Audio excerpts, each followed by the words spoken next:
সূরাতুল মুলক সম্পর্কে, যে সূরা আমরা সবসময় তিলাওয়াত করি, সূরাতুল মুলক, যেটা 29 পারার মধ্যে রয়েছে। আনজাবি ক্বালা কানা নবিয়্যু সাল্লাল্লাহু আলাইহি সাল্লাম, আল্লাহ রাসূল সাল্লাল্লাহু আলাইহি সাল্লাম বর্ণনা করেন, লা ইয়ানামু হাত্তা ইয়াকরাউ বিতানজিলি সাজদাতা ওয়া তাবারাকা। অর্থাৎ আল্লাহ রাসূল সাল্লাল্লাহু আলাইহি সাল্লাম কোনদিন বিছানার মধ্যে যেতেন না, বিছানা মোবারকে লাগাতেন না, যতক্ষণ পর্যন্ত তিনি সূরাতুল সাজদা এবং সূরাতুল মুলক তিলাওয়াত করতেন না, ততক্ষণ পর্যন্ত তিনি কখনো নিজের মোবারকে বিছানার মধ্যে লাগাতেন না। এই চাওয়াইতে বলুন আলহামদুলিল্লাহ। একটা সূরার কতটুকু ফজিলত হলে করে, কতটুকু ফজিলত থাকলে করে, একেবারে পুরোদিন এটা নিয়ম মাফিক, জরুরি মাফিক।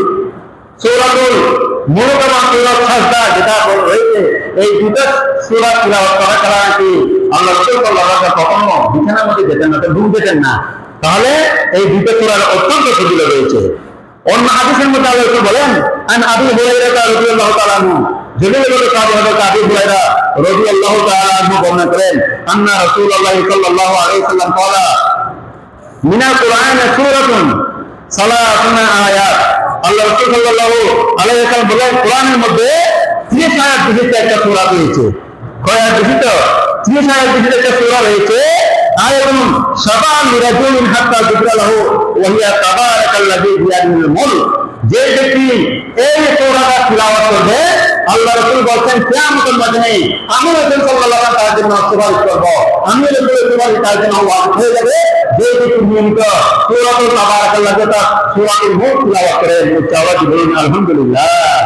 আমরা অনেকে সূরা কোরআন শরীফ তিলাওয়াত করতে জানি, কিন্তু ফজিলত না জানার কারণে আমরা কোরআন তিলাওয়াত থেকে বঞ্চিত, আমাদের থেকে কোরআন তিলাওয়াতের ফজিলত কি হচ্ছে, চলে যাচ্ছে। সুতরাং আমরা আজকের এই আলোচনা থেকে যে সূরাগুলোর ফজিলত সম্পর্কে জেনেছি, আজকে থেকে আমরা চেষ্টা করবো একেবারে একটা সূরার আমল হলো আমরা করার জন্য চেষ্টা করবো, একটা সূরা হলেও আমরা আমল করার জন্য, তিলাওয়াত করার জন্য চেষ্টা করবো। যেহেতু কিয়ামতের ময়দানে যে মানুষ আফসোস করবে, আফসোস করতে থাকবে যে আল্লাহ দুনিয়াতে এখানে সময় আমি আল্লাহ দেখা পাই নাই, আল্লাহ রাসূলকে দেখি নাই, আল্লাহর সাথে কথা বলার জন্য, আল্লাহর সাথে বিদায় করার জন্য, আল্লাহর ফজিলত, আল্লাহর কুদরতি ফজিলত করার জন্য আমার একটা মাধ্যম ছিল, সেটা হচ্ছে কোরআন তিলাওয়াত।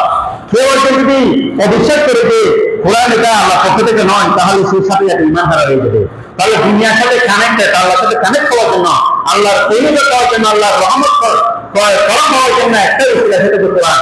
কোরআন তিলাওয়াতের মধ্যে আমরা ফজিলত পাবো, আল্লাহর ফজিলত পাওয়ার জন্য আমাদের সুযোগ করে, কিন্তু সেটা থেকে যদি বঞ্চিত হয়, কিয়ামতের মধ্যে সেটার জন্য আমাদের দিতে হবে। শেষ পর্যায়ে একটা সূরাতুল মুলকের একটা ফজিলত সম্পর্কে বলছেন করেছে যে কোন একজন ব্যক্তি যখন মৃত্যুবরণ করার পর যখন তাকে খবরে রাখা হবে, খবরে রাখার পর আযাবের ফেরেশতারা চলে আসবে, মুনকার নাকির বলেন বা অন্যান্য ফেরেশতারা বলে আযাবের ফেরেশতারা চলে আসবে। তারা চাইবে মাথার দিক থেকে এসে, মুখের দিক থেকে এসে আযাব দেওয়ার জন্য। তখন তার সামনে সূরাতুল মুলক এসে দাঁড়িয়ে যাবে, দাঁড়িয়ে বলবে, হে আযাবের ফেরেশতারা, তোমরা কাকে আযাব দেওয়ার জন্য এসেছো?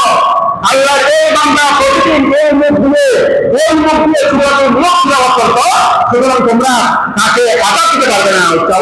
আলহামদুলিল্লাহ। এরপরে আল্লাহ নাকি তার পেটের দিকে চলে আসবে, মাঝখানে চলে আসবে। তখন ওই সূরাতুল মুলক তার দিকে এসে চলে আসবে, এসে বলবে, হে আযাবের ফেরেশতারা, আল্লাহ এই বান্দাকে তুমি কখনো আযাব দিতে পারবে না, যেহেতু এই বান্দা প্রতিদিন সূরাতুল মুলক তিলাওয়াত করে। আলহামদুলিল্লাহ। এরপরে আযাবের ফেরেশতারা পায়ের দিকে চলে আসবে, এসে আযাব দিতে চাইবে। তখনও সূরাতুল মুলক ওই পায়ের দিকে দাঁড়িয়ে বলবে, হে আযাবের ফেরেশতারা, আল্লাহ এই বান্দাকে তোমরা আযাব দিতে পারবে না, যেহেতু সেই নিয়মিত সূরাতুল মুলক তিলাওয়াত করে। চাওয়াতে বলুন আলহামদুলিল্লাহ। তাহলে দেখা যায় এই সূরাতুল মুলক বলেন, সূরাতুল ইয়াসিন বলেন, সূরাতুল কাহফ বলেন, সূরাতুল ইখলাস বলেন, প্রত্যেকটা সূরা যেগুলো আমরা তিলাওয়াত করি, প্রত্যেকটা সূরা কিয়ামতের ময়দানে আমাদের জন্য সুপারিশ করবে।